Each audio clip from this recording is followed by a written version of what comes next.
Good evening and welcome to another edition of Special Assignment. I'm your host, Ashraf Garda. In part one of Dead Cows, we expose recruiters of drug mules and decoys and explore the argument for establishing a prisoner transfer treaty. Tonight we bring you part two, in which we investigate the links between drug trafficking and human trafficking. This investigation by Hazel Friedman. She always believed in the greater good of people. She was very naive that way. It doesn't matter where you come from. If you tell her something, she will trust you implicitly. She says she has come to terms with everything and she is just looking forward to completing her sentence. The anguish of a daughter, the sorrow of a mother. They live in different worlds but are united in their grief. They have a loved one imprisoned abroad for drug trafficking. Postcards present these countries as exotic pieces of paradise, but for those arrested for drug smuggling, they are a living hell. Occupying the lowest rung of the drug trafficking ladder, they are called decoys or dead cows for piranhas.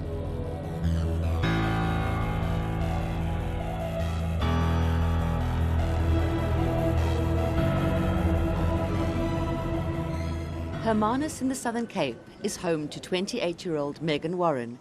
She owns a bookstore here. Her mother Liz was regarded as a kind, generous woman and a wonderful chef specializing in African cuisine. She went on a lot of camp safaris where she'd cook for a whole lot of international clientele. There was a couple there, a German and a Senegalese lady, and they offered for her, they loved her flamboyancy, they loved her cooking. The way she worked, the way she spoke to people, and they apparently were starting a guest house or a hotel up in Senegal, and they said they wanted her on board if she was interested. So they offered for her to travel up for 2 days just to see if she liked it. They'd draw up a contract for her if she did. The flight would be on them. They got off the flight together. They asked her to collect all the bags while they, I don't know, check out, check in. She never saw them again because the police made a beeline for her. The police found 2.5 kilograms of cocaine in the lining of the luggage. They dismissed her protests of innocence. There was no one to turn to, obviously. I didn't know who to contact, what to do. When a foreign national is arrested in another country, that country where the arrest has taken place has an obligation to notify the embassy of that country, provided the prisoner requests that. Although Liz managed to make contact with her daughter after her arrest, it was only a month later that the Department of International Relations informed Megan. There are countries where, they will not do the notification promptly, and when we become aware of the prisoner, we contact them to get confirmation. 53-year-old Liz spent 3 years awaiting trial in a Dakar prison. In December 2012, she was sentenced to 10 years. She will be 60 when she is released. For now, it's a matter of daily survival. They sleep on mattresses on the floor, no bedding, no pillows. They share mattresses. How many women in a cell? 40 women to a cell. There are children in there as well, people's little babies, which, of course, when they get angry, they get violent. And she says at one case, they flung a baby across the room and that just tore her to pieces. Liz is one of an alarming number of South Africans, mainly women, who have been arrested abroad for drug trafficking. On March the 14th and 21st respectively, 2 South African women, Nicoline Kruger and Adelina Ononiwu, were sentenced in Thailand, Nicoline to 22 years, Adelina to death, which was then commuted to life because she pled guilty. It is actually out of control. In the past year, we've had 29 that we know of that were arrested. Many in Indonesia, just less than 2 weeks ago in Mauritius, Brazil, Venezuela, Hong Kong. Patricia Gerber has become a crusader for the rights of South Africans locked up abroad. She's lobbying for a prisoner transfer treaty that would allow them to serve their sentences near their families. Her own son, Johan, is serving an 11-year sentence for drug smuggling in Mauritius. They know that while these people are held in foreign prisons, that the recruiter, the drug lords are safe, because for every South African that's in a foreign prison, there is a recruiter and a drug lord walking free in this country. Our focus is to look into the higher levels of the drug trafficking organizations. And I believe with the operational strategies we have, we are making considerable progress in dealing with international drug trafficking organizations. One of the most effective operational strategies is through intelligence gathering to find out who's who in the trafficking underworld. But are the police following up leads from the public? There are members of the public who have notified us. We have responded remarkably in listening to their situation, because we as the police, we as government, are certainly concerned about drug traffickers preying on the vulnerable. Patricia Gerber trawled the streets for months until she found those who had recruited or coerced her son. She provided the police with names and phone numbers. She even accessed their profiles on Facebook. I then approached police everywhere, and till today, nothing was done. Let's just say there's 1,000 South Africans in foreign prisons. If they went to all these families, they have a mountain of information.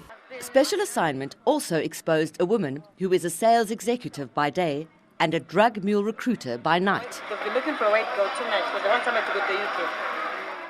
More than 6 weeks later, the police say they are following up the lead, but the recruiter, 28-year-old Frida Tembo, has yet to be arrested.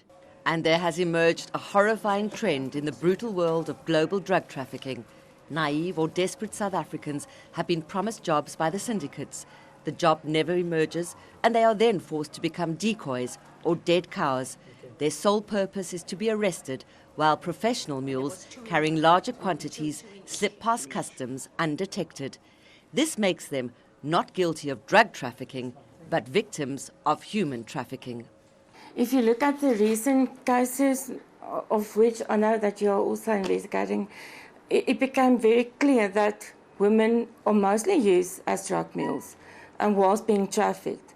The problem is, I think, in the investigation and identification of this drug trafficking relating to human trafficking, because sometimes it just looks to the police or the first person to whom it is reported as a normal drug deal. Surely by now, South Africans realize that there is no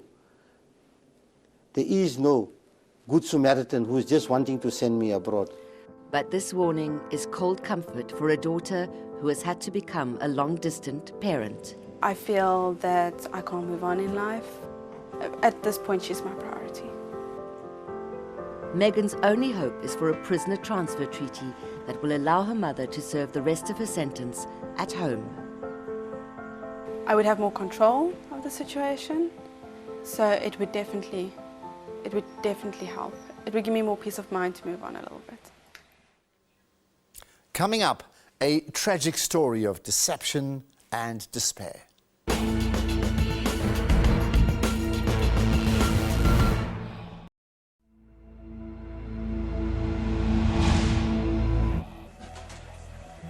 On the 13th of December 2011, footage of the arrest of a South African woman, Nolubabalo Nobanda, otherwise known as Babsi, were broadcast worldwide. With cocaine concealed in her dreadlocks, she became the unwitting face of South African drug mules incarcerated overseas. But from her statement, it would appear that she is not a drug trafficker, but a victim of human trafficking, forced to smuggle drugs by a Nigerian syndicate operating worldwide. She was tricked by a trusted friend with the offer of a job overseas. But when she arrived in Brazil, she was given no choice: to smuggle drugs or be killed. In Thailand, the immigration officials were waiting with cameras already set up. The 23-year-old student from Grahamstown was sentenced to 15 years. A lesser-known yet equally shocking case is that of Nontando Pendu. She was arrested in Thailand in October 2008, also at the age of 23. Her mother, Nozukile, is unemployed and lives in the township of Tabong in the Free State. She used to buy clothes from a woman called Tembi, and she introduced Tembi to her daughter. Uzile kum She came to me and asked if Thando was getting paid enough. She told Thando that she could make very good money in Thailand driving ambulances. This was the hook that caught Thando and would seal her fate. Anyone who has ever experienced Bangkok's kamikaze traffic knows that this is a patently ridiculous offer, but for a young woman who had never completed matric or even left the country, it seemed the job of a lifetime. But it became a life sentence. I visited Thando at Bangkok's Lao Deo prison in January 2009, and without her knowledge, taped our conversation. I heard a tragic story of deception and despair. After Thando landed in Thailand, Tembi told her that the job description had changed. I asked her about the job. How am I going to start? Because I don't know the place. I don't know how to speak Thai language. And then she told me, no, what you do here is drugs. So I was scared, but when I told her that I cannot do it, she told me that I already buy a ticket for you. So you have to pay me back. There are like 4 ladies, South African ladies also, and one guy, Nigerian guy. If you go to the shop, if you want to buy something, you send somebody to go with us. Thando identified the Nigerian as Nonso Okeke. In this world of drug mules and dead cows, he is known as the enforcer. He tried to force her to swallow the heroin capsules. She wouldn't, so he strapped them to her chest like explosives on a suicide bomber and booked her on a flight to China. She never made it out of Bangkok. For a country like South Africa to fail to come up even at a diplomatic level and protect its own citizen, who obviously has been exploited and now has to serve a jail term of 25 years, not because she is a criminal, not because she had at any point intended to commit any criminal act. Some of the drug lords are very influential people within society. 5 years after it was first drafted, the passing into law of South Africa's long-awaited human trafficking bill has again been delayed. Parliament's National Council of Provinces, where the bill has been sitting, did not bother to respond to my questions on reasons for the delay. We have several other legislations that we currently are using to combat the problem of us not have a proper bill, such as the common law offences like coercion, abduction, kidnapping, extortion. There are specific criteria that determine who is the victim of human trafficking and how that person should be treated. Now, if a person is recruited by deception and transported to another place and put in a condition of forced labor where they undertake an illegal activity, now it will seem like a condition of double victimization to punish the person. If they always want to establish a difference between human trafficking and drug trafficking, then we'll forever have problems. There are 2 possible scenarios. Reclassifying Thando's case and presenting it to the Thai authorities that indeed this is a human trafficking case. Alternatively, go through with a prisoner transfer treaty between South Africa and Thailand. In a moment, we find Thando's recruiter, but 3 years later, the case is cold.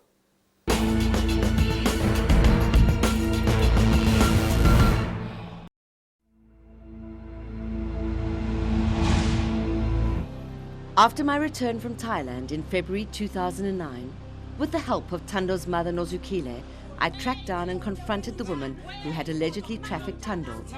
At first, she denied everything. No, not me. I don't know about that. No. Real. I'm telling you the real truth. But then she changed her tune. It's true she was with me. She was there in Thailand. It's true. I can't say it's false. But about the smuggling, real, I was not there. I don't know. Even me, I was very shocked about that.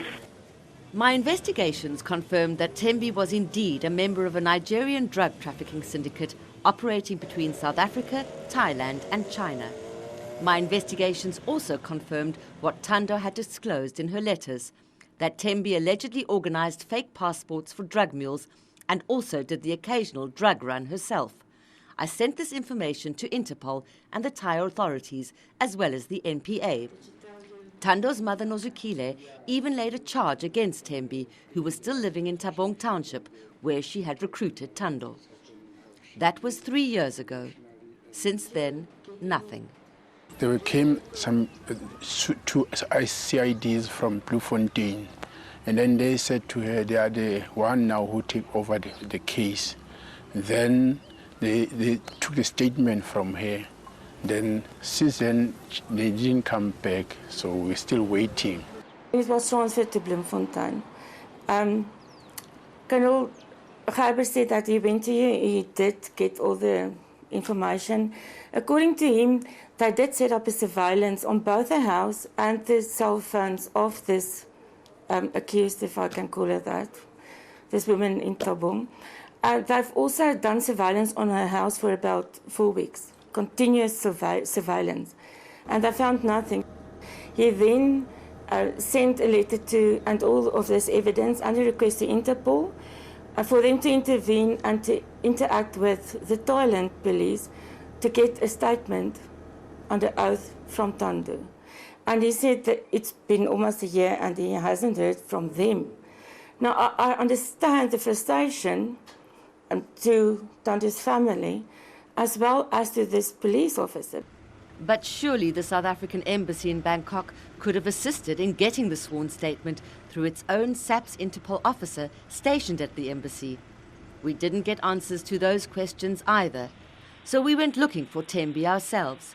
We had heard she was still living in Tabong, but it somehow slipped under the radar. She's still here in Tabong, but we don't know where she is now. Oh, Thembi unjani? I still had her number from 3 years ago, so an SABC cameraman called, pretending to be looking for a Thembi Vilikazi. Thembi answered, but she gave a different surname. Uthembi bani? Dlamini. She's using many different names. She called by Dlamini, so we don't actually know what actually is she using a name now.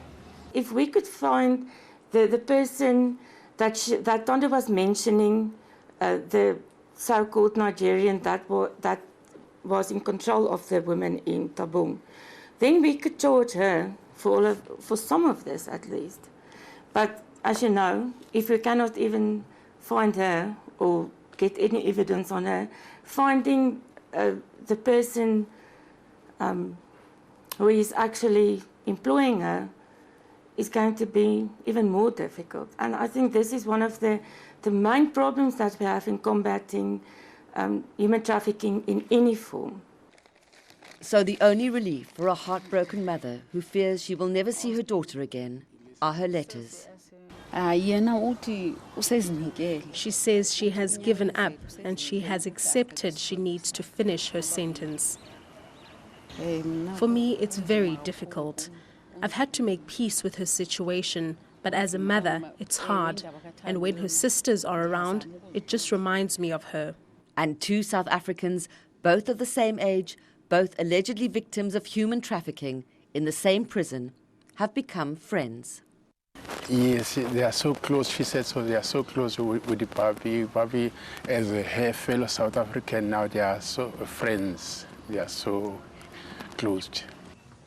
But for those imprisoned and for their families, time apart remains a living hell. It just never ends. We've got one battle after the other. Either they're not receiving their money, so you permanently on at the Department of International Relations, pleading and begging and asking them just to assist so that they receive their money.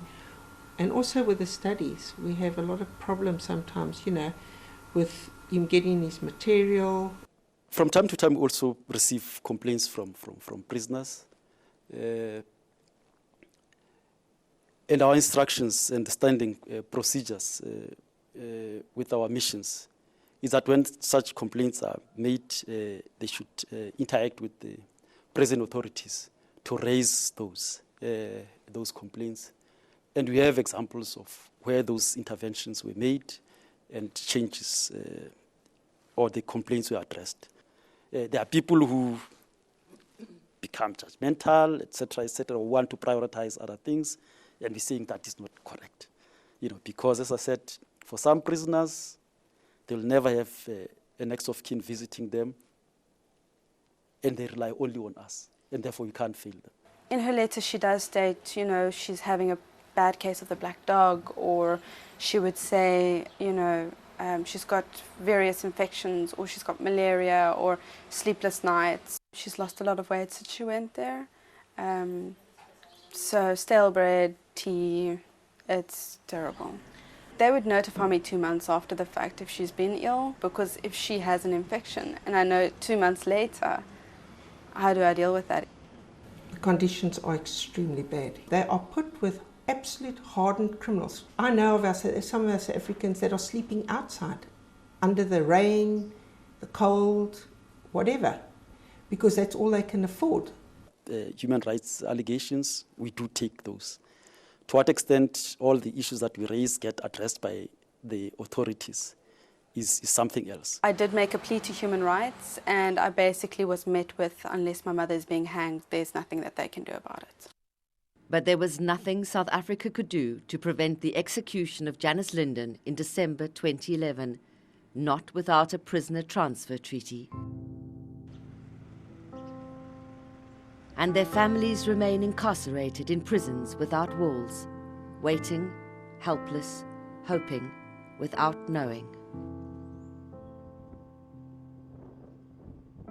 You hear about families where the kids are always being banged up abroad.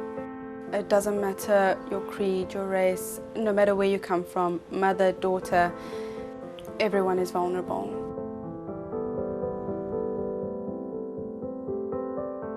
Drug traffickers profit out of human misery. The poverty, the social and economic problems that we have, you will always have somebody respond to a better offer. They may have made a mistake, but they are South African citizens, and if other countries can look after their people, why can't we?